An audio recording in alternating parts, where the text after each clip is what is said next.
اولم نعمرکم ما یتذکر فیہ من تذکر وجاءکم النذیر فذوقوا فما للظالمین من نصیر۔ صدق اللہ العظیم۔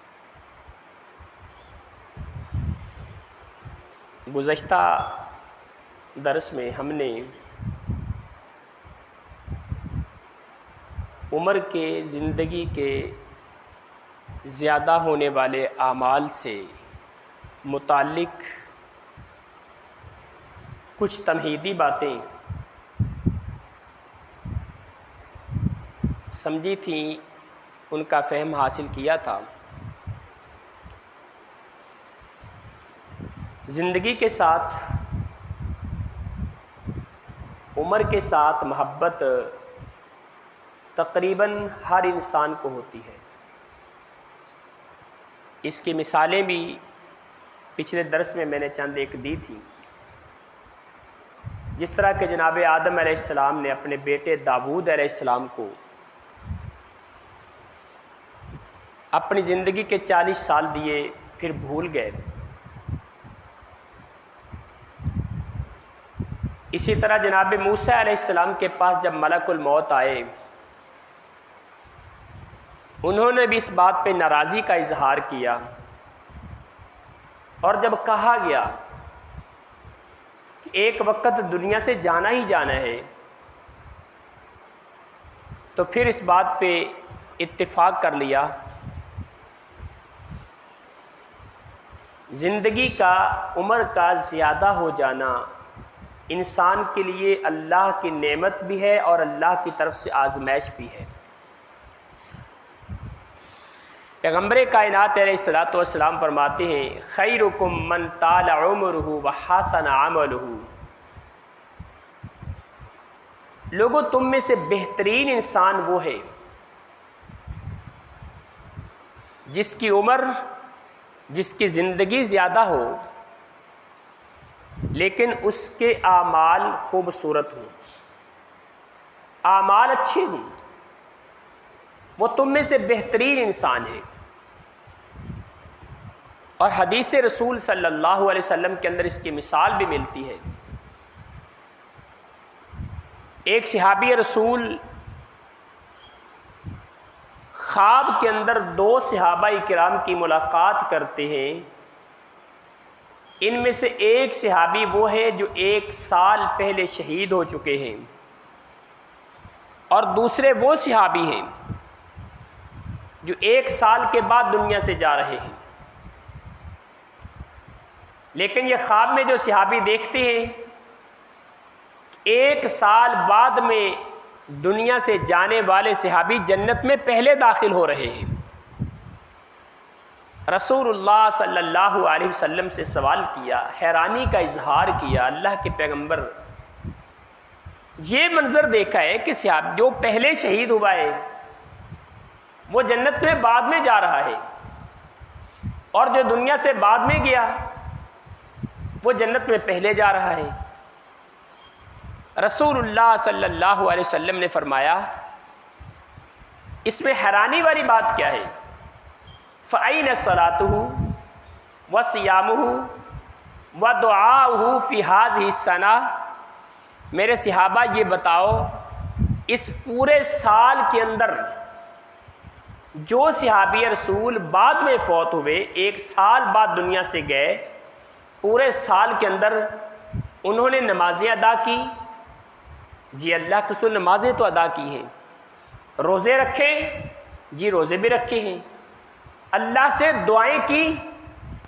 یہاں سے پتہ یہ چلتا ہے کہ دعا بھی ان اعمال کے اندر شامل ہے کہ جن اعمال کے ساتھ اللہ تعالیٰ انسان کو بہت جلدی جنت عطا فرما دیتے ہیں۔ کہا جی اللہ کے رسول پورا سال وہ دعائیں بھی کرتے رہے۔ فرمایا میرے صحابہ پھر یہ بتاؤ، 1 سال نیکیاں زیادہ کرنے والا جنت میں پہلے کیسے نہیں جائے گا؟ تو جس انسان کی زندگی زیادہ ہو، عمر زیادہ ہو، عموماً ہم بڑے فخر سے بیان کرتے ہیں فلاں بندے کی بڑی زندگی، بڑی عمر اس کی، لیکن اگر اس کی عمر نیکی کے کاموں میں گزری ہے تو پھر یقیناً وہ بہترین انسان ہے، خیرکم من طال عمرہ وحسن عملہ۔ اس حدیث رسول کو یاد رکھیے، جہاں پہ زندگی کا زیادہ ہونا، عمر کا زیادہ مل جانا یہ اللہ کی نعمت ہے، وہاں یہ اللہ کی آزمائش بھی ہے۔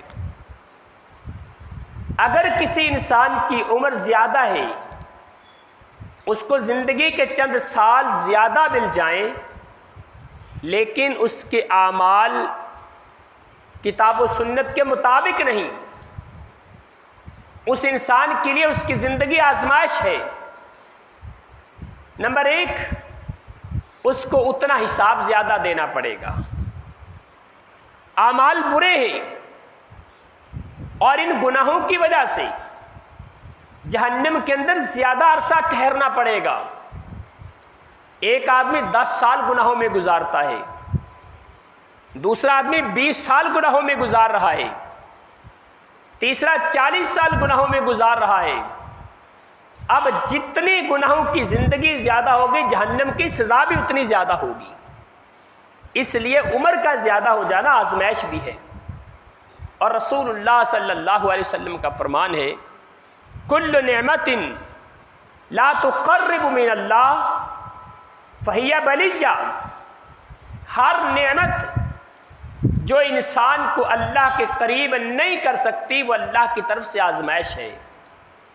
اگر کسی کو اللہ زندگی کے 4 دن زیادہ دے دے، کچھ چند سال زیادہ مل جائیں، وہ اپنے رب کا تقرب حاصل نہیں کرتا، اللہ کے قریب نہیں ہوتا، اپنے اعمال کو صالح نہیں بناتا، اپنی زندگی میں تبدیلی نہیں لے کے آتا، تو یقیناً یہ زندگی کے چند سال اس کے لیے اللہ کی نعمت نہیں بلکہ رب کی طرف سے آزمائش ہے۔ اور جناب سعد بن ابی وقاص رضی اللہ تعالیٰ عنہ یہاں یہ بات بھی سمجھ لیں، جیسے ہم کسی انسان سے کہتے ہیں نا، دعا دیتے ہیں، جا اللہ تیری زندگی زیادہ کرے، جا ہمیشہ زندہ رہے، ماشاءاللہ اللہ کرے ہمیشہ سلامت رہے۔ ہم کسی کو لمبی زندگی کی دعا دیتے ہیں، وہاں صحابہ کرام سے یہ بھی ثابت ہے لمبی زندگی کی بد دعا بھی ہو جاتی تھی، یہ بد دعا بھی تھی۔ جناب سعد بن ابی وقاص رضی اللہ تعالیٰ عنہ جب کوفہ کے لوگوں نے ان کے بارے میں شکایات کی، وہاں پہ گورنر تھے نا، اور یہ بات یاد رکھیں، خلافت اسلامیہ کا یہ اصول اور قانون تھا کہ جو جس علاقے کا گورنر ہے، اس علاقے کا مسلح کا امام بھی وہی ہوگا، اس علاقے کے اندر منبر کا خطیب بھی وہی ہوگا۔ جناب سعد بن ابی وقاص کے بارے میں کوفہ کے لوگوں نے شکایتیں لگا دی جناب عمر ابن خطاب رضی اللہ تعالیٰ عنہ کے پاس۔ کیا شکایت تھی؟ لا یحسن الصلاۃ، یہ تو نمازیں اچھی نہیں پڑھتے، ان کی اپنی نمازیں ٹھیک نہیں ہے۔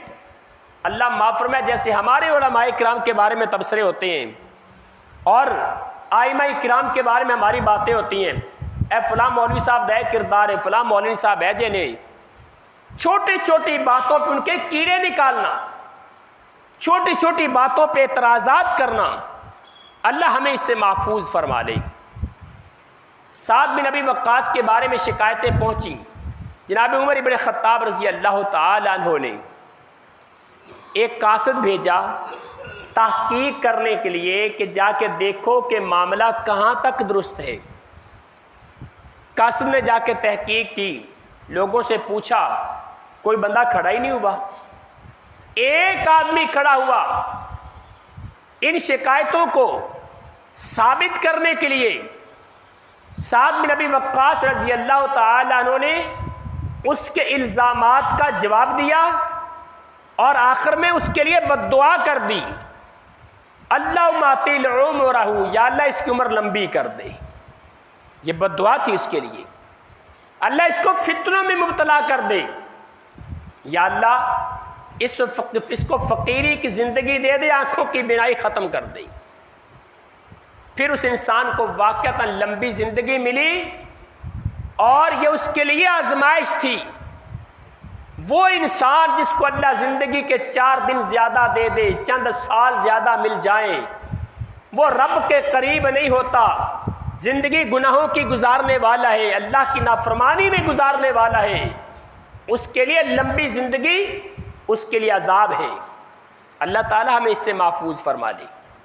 اب سوال یہ پیدا ہوتا ہے کہ کون سے ایسے اعمال ہیں جن کی وجہ سے انسان کی زندگی کو اللہ تعالیٰ زیادہ کر دیتے ہیں، اس کی عمر میں اللہ اضافہ فرما دیتے ہیں۔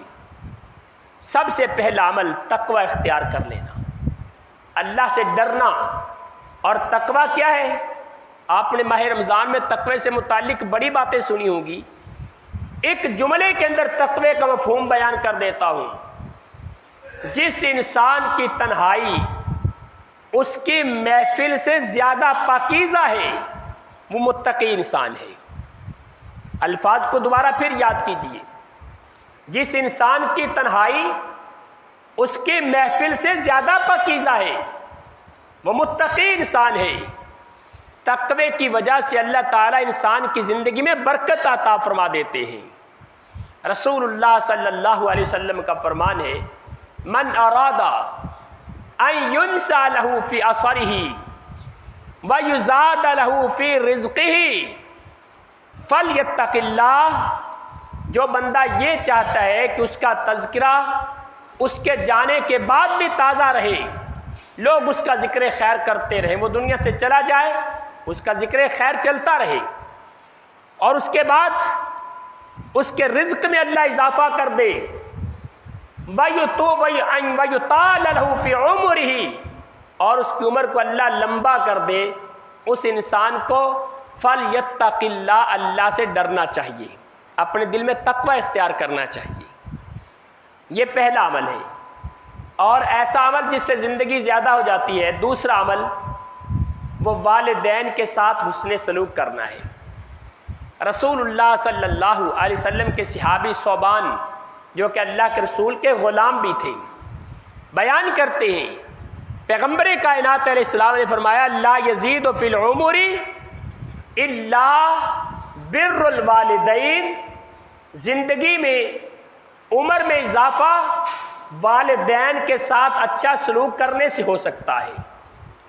اس کی حکمت ابن قیم رحمہ اللہ بیان کرتے ہیں کہ ایک بندہ اپنے والدین کو 2 گھنٹے خدمت کے لیے دیتا ہے، دوسرا 4 گھنٹے دیتا ہے، تیسرا 8 گھنٹے دیتا ہے۔ جس حساب سے کوئی انسان اپنے والدین کی خدمت کے لیے وقت زیادہ دیتا ہے، کائنات کا رب اس وقت کو اکاؤنٹ کر کے اس کی زندگی میں اتنا اضافہ فرما دیتے ہیں کہ تو اپنی مصروفیات چھوڑتا رہا، اپنے کاروبار چھوڑتا رہا، تو نے اپنے معاملات چھوڑے، اب تجھے زندگی اور زیادہ دیتا ہوں تاکہ تو اپنے معاملات کو نمٹا لے۔ اس کے رزق میں اللہ اضافہ فرما دیتے ہیں۔ اور جناب انس بن مالک رضی اللہ تعالیٰ بیان کرتے ہیں، جو بندہ یہ پسند کرتا ہے اس کی عمر لمبی ہو جائے، اس کا رزق زیادہ ہو جائے، اس کا تذکرہ خیر زیادہ ہو جائے، فَلْيَبُرَّ وَالِدَيْهِ، اس انسان کو چاہیے کہ اپنے والدین کے ساتھ حسن سلوک کرے، اپنے والدین کے ساتھ اچھا سلوک کرے، ان کی خدمت کرے۔ یہ دوسرا عمل ہے۔ اور تیسرا عمل جس سے انسان کی زندگی میں اضافہ ہو جاتا ہے، وہ اپنے رشتہ داروں کے ساتھ صلہ رحمی کرنا ہے۔ من حب ان ينسى له في اثره ويزاد له في رزقه فليصل رحمه، جو بندہ یہ چاہتا ہے اس کی عمر کو لمبا کر دیا جائے، اس کے رزق میں اضافہ کر دیا جائے، اسے چاہیے کہ اپنے رشتہ داروں کے ساتھ صلہ رحمی کرے۔ صلہ رحمی کیا ہوتی ہے؟ صلہ رحمی کا مطلب ہے کہ ہر وہ خیر کا کام، نیکی کا کام جو اس کے رشتہ داروں کے لیے فائدے میں ہو، نفع میں ہو، وہ اپنے رشتہ داروں کے لیے کرے۔ اب یہ ضروری نہیں کہ رشتہ دار بھی اس کے لیے کرے۔ ایک صحابی آئے تھے اللہ کے رسول کے پاس، اللہ کے رسول میرے رشتہ دار ہیں، میں اپنے رشتہ داروں کے قریب ہوتا ہوں، وہ میرے سے دور ہوتے ہیں، میں ان سے اچھا سلوک کرتا ہوں، وہ میرے ساتھ برا سلوک کرتے ہیں، میں ان کے فائدے سوچتا ہوں، وہ میرا نقصان سوچتے ہیں۔ اللہ کے رسول نے فرمایا، ہاذی صلہ، میرے صحابی یہی تو صلہ رحمی ہے۔ اگر تو ان سے اچھا سلوک کرے گا وہ تیرے سے اچھا سلوک کریں گے، تو ان کے بارے میں اچھا سوچے گا وہ تیرے بارے میں اچھا سوچیں گے، یہ تو بدلہ ہو جائے گا۔ صلہ رحمی یہی ہے کہ تو ان کے ساتھ اس حالت میں مل جل کے رہے، قریب رہے، جب وہ تیرے سے دور ہو جائیں تب بھی تو ان کے فائدے کی باتیں سوچا کرے۔ اور سیدنا علی رضی اللہ تعالیٰ عنہ آپ بیان فرماتے ہیں، من ضمن لی واحدۃ ضمنت لہ اربعۃ، جو بندہ مجھے ایک چیز کی ضمانت دے دے میں اس کو 4 چیزوں کی ضمانت دیتا ہوں۔ ایک چیز کون سی؟ فرمایا اپنے رشتہ داروں کے ساتھ صلہ رحمی کرے، اپنے رشتہ داروں سے اچھا سلوک کرے۔ ایک چیز کی ضمانت یہ انسان دے دے، 4 چیزوں کی ضمانت میں دیتا ہوں۔ سب سے پہلی چیز، اللہ تعالیٰ اس کے رزق میں اضافہ فرما دیں گے۔ دوسری چیز، اللہ تعالیٰ اس کی عمر کو لمبا کر دیں گے۔ اور تیسری چیز، وَحَبَّهُ أَهْلُهُ، وہ بندہ اپنے خاندان کا محبوب بن جائے گا، اپنے خاندان کا پیارا بن جائے گا۔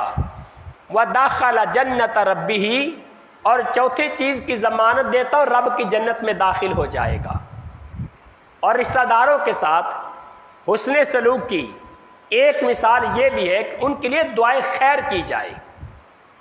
رسول اللہ صلی اللہ علیہ وسلم کے پاس ایک صحابی آئے تھے، آ کے اپنے رشتہ داروں کی شکایت کی، اپنے رشتہ داروں کے بارے میں باتیں کی، تو اللہ کے نبی نے فرمایا، میرے صحابی اپنے رشتہ داروں کے لیے استغفار زیادہ کیا کرو، اللہ سے معافی زیادہ مانگا کرو، ان کے لیے دعائیں زیادہ کیا کرو۔ اور جناب ابراہیم خلیل الرحمن علیہ السلام کے بارے میں موجود ہے، اللہ کا قرآن کہتا ہے کہ باپ نے گھر سے نکالا، رب کے شرک کا اعلان کیا اس نے، اور اللہ کی توحید میں دخل اندازی کرنے کی کوشش کرتا رہا، لیکن اس کے باوجود بھی جناب ابراہیم کیا کہتے ہیں، اے میرے ابا جی، میں آپ کے لیے اپنے رب سے استغفار کروں گا، آپ کے لیے رب سے معافی مانگوں گا۔ اگرچہ اللہ تعالیٰ نے پھر روک دیا کہ کسی مومن کے لائق نہیں، کسی نبی کے لائق نہیں، کسی مشرک کے لیے استغفار کریں، لیکن رشتہ دار اگر مشرک نہیں ہے ان کے لیے استغفار کیا جا سکتا ہے، کرنا چاہیے، ان کے لیے دعائیں کرنی چاہیے۔ کوئی نقصان میں ہے، کوئی کسی پریشانی میں ہے، کوئی ہدایت سے دور ہے، ان کے لیے دعائیں کرنی چاہیے، اللہ تعالیٰ ان کے لیے خیر کے دروازے کھول دے۔ لہٰذا یہ وہ اعمال ہیں جن کی وجہ سے اللہ تعالیٰ انسان کی زندگی میں، انسان کے رزق میں اضافہ فرما دیتا ہے۔ اس کے علاوہ چوتھا عمل حسن خلق، اپنے اخلاق کو اچھا کر لینا۔ پانچواں عمل اپنی ہمسائیگی کو اچھا کر لینا۔ اگر آپ کسی کے ہمسائے ہیں، آپ اچھے ہمسائے بن جائیں، اس کی وجہ سے اللہ زندگی میں اضافہ فرما دیتے ہیں۔ صلۃ الرحم وحسن الخلق وحسن الجوار یزیدان فی العمر، اللہ کے نبی کا فرمان ہے، مسند احمد کی روایت ہے، صلہ رحمی کرنا، اچھا اخلاق اپنا لینا، اچھا ہمسایہ بن جانا، اس سے زندگی میں اللہ اضافہ فرما دیتے ہیں۔ اللہ تعالیٰ سے دعا ہے اللہ عمل کی توفیق عطا فرمائے، اللہ تعالیٰ ہمیں جو زندگی دے وہ ایمان کی، اسلام کی زندگی عطا فرمائے۔ جب دنیا سے جائیں اسلام کی حالت میں، ایمان کی حالت میں جائیں، اللہ تعالیٰ ہم تمام کو بہترین زندگی سے نوازے اور خاتمہ بالایمان نصیب فرمائے۔ اقول قولی ھذا واستغفر اللہ لی ولکم ولسائر المسلمین۔